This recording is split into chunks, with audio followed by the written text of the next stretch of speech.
Mr. President, Vladimir Putin may be a liar and a demagogue, but it is hypocritical for the United States to insist that we, as a nation, do not accept the principle of spheres of influence.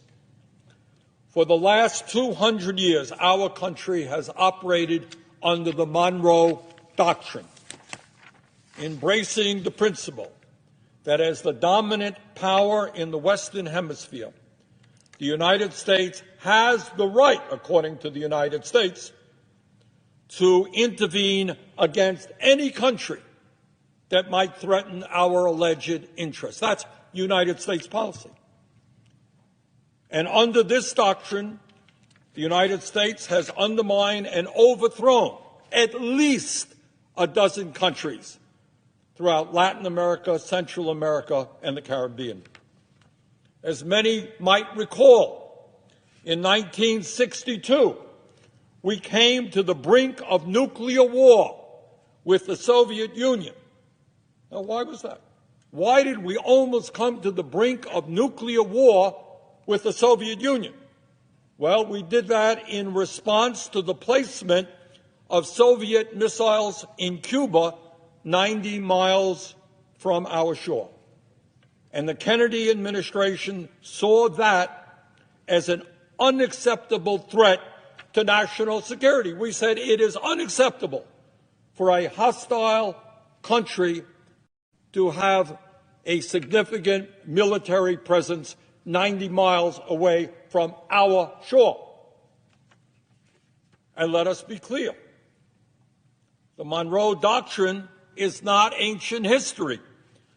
As recently as 2018, Donald Trump's Secretary of State, Rex Tillerson, called the Monroe Doctrine, quote, as relevant today as it was the day it was written, end quote.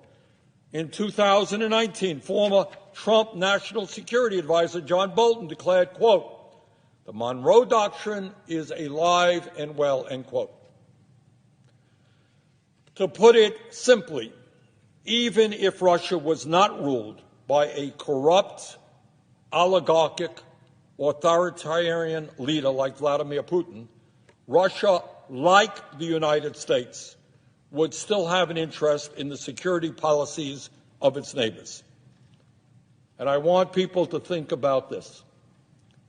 Does anyone really believe that the United States would not have something to say if, for example, Mexico or Cuba or any country in Central or Latin America were to form a military alliance with the U.S. adversary? Do you think that members of Congress would stand up and say, well, you know, Mexico is an independent country. They have the right to do anything they want? I doubt that very much. Mr. President, countries should be free to make their own foreign policy choices. But making those choices wisely requires a serious consideration of the costs and benefits.